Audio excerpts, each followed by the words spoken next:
औरंगजेब भी नहीं कर पाया था इस मंदिर को खंडित। मधुमक्खियों ने की थी रक्षा। दुर्गा माँ के कई रूप और अवतार हैं। हमारे देश में दुर्गा माँ को शक्ति की देवी के रूप में पूजा जाता है। यही वजह है कि पूरे भारत में नवरात्र के अवसर पर माता के मंदिरों में श्रद्धालुओं की भीड़ उमड़ पड़ती है। नवरात्रि के पावन पर्व पर हम आपको आज एक ऐसे मंदिर के बारे में बताने जा रहे हैं जिसे मुगल बादशाह औरंगजेब की सेना तोड़ने पहुंची तो मधुमक्खियों ने उन पर हमला कर उनके नापाक मंसूबों को नाकाम कर दिया था।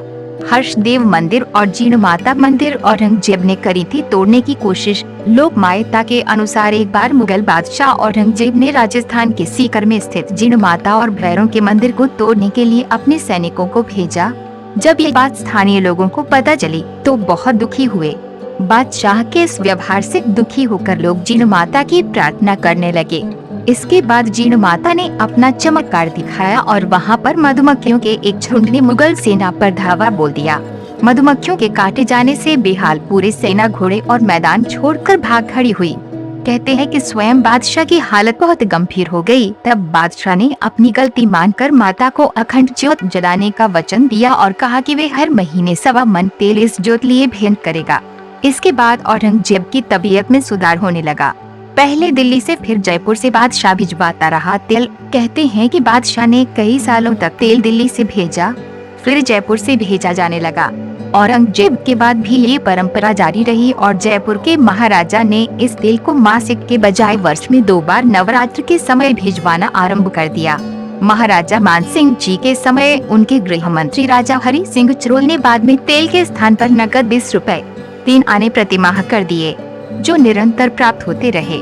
भाई के स्नेह पर लगी थी जीण माता और उनकी भाभी में शर्ट। ऐसा माना जाता है कि जीण माता का जन्म चौहान वंश के राजपूत परिवार में हुआ था। वह अपने भाई से बहुत स्नेह करती थी। माता जीण अपनी भाभी के साथ तालाब से पानी लेने गई। पानी लेते समय भाभी और ननद में इस बात को लेकर झगड़ा शुरू हो गया कि हर्ष किसे ज्यादा स्नेह करता है। इस बात को लेकर दोनों में ये निश्चय हुआ कि हर्ष जिसके सिर से पानी का मटका पहले उतारेगा वही उसका अधिक प्रिय होगा। भाभी और ननद दोनों मटका लेकर घर पहुंची, लेकिन हर्ष ने पहले अपनी पत्नी के सिर से पानी का मटका उतारा। ये देखकर जीण माता नाराज हो गई। बहन को मनाने निकले हर्ष नहीं मानी तो खुद की भैरों की तपस्या। नाराज होकर वे अरावली के काजल शिखर पर पहुंचकर तपस्या करने लगी। तपस्या के प्रभाव से राजस्थान के चुरू में ही जीण माता का वास हो गया। अभी तक हर्ष इस विवाद से अनभिज्ञ था। इस शर्त के बारे में जब उन्हें पता चला तो वह अपनी बहन की नाराजगी को दूर करने उन्हें मनाने काजल शिखर पर पहुंचे और अपनी बहन को घर चलने के लिए कहा, लेकिन जीण माता ने घर जाने से मना कर दिया। बहन को वहां पर देख हर्ष भी पहाड़ी पर भैरों की तपस्या करने लगे और उन्होंने भैरव पद प्राप्त कर लिया।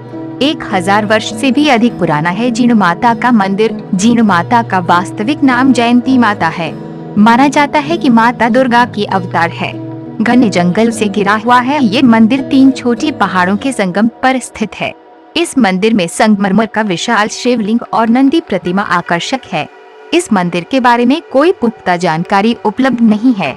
फिर भी कहते हैं कि माता का मंदिर 1000 साल पुराना है, लेकिन कई इतिहासकार 8वीं सदी में जीण माता मंदिर का निर्माण काल मानते हैं। श्री जीण नाम की मर्यादा व पूजा विधि। जीण माता मंदिर स्थित पूरे संप्रदाय की गद्दी दूना की पूजा पाठ केवल पूरे संप्रदाय के साधुओं द्वारा ही किया जाता है। जो पुजारी जीण माता की पूजा करते हैं वो पराशर ब्राह्मण हैं।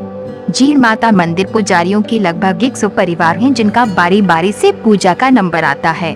पुजारियों का उपनयन संस्कार होने के बाद विधि विधान से ही पूजा के लिए तैयार किया जाता है। पूजा समय के दौरान पुजारी को पूर्ण ब्रह्मचर्य का पालन करना होता है व उसका घर जाना पूर्णतया निषेध होता है।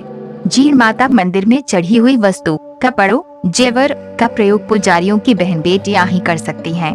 उनकी पत्नियों के लिए निषेध होता है। जीण भवानी की सुबह 4 बजे मंगला आरती होती है। 8 बजे श्रृंगार के बाद आरती होती है व 7:30 बजे आरती होती है। दोनों आरतियों के बाद भोग चावल का वितरण होता है। माता के मंदिर में प्रत्येक दिन आरती समय अनुसार होती है। चंद्र ग्रहण और सूर्य ग्रहण के समय भी आरती अपने समय पर होती है।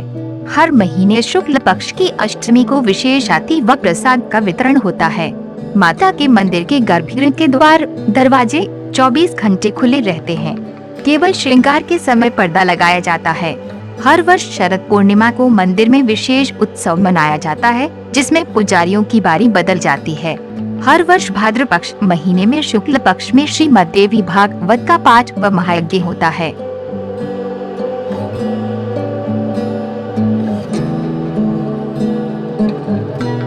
अगर आपको ये वीडियो पसंद आए तो लाइक एवं शेयर जरूर करें। आपको हमारा ये वीडियो कैसा लगा ये हमें कमेंट करके जरूर बताएं। यदि आपने अब तक हमारी चैनल को सब्सक्राइब नहीं किया है तो और भी नए और दिलचस्प वीडियोस देखने के लिए जल्द ही सब्सक्राइब करें।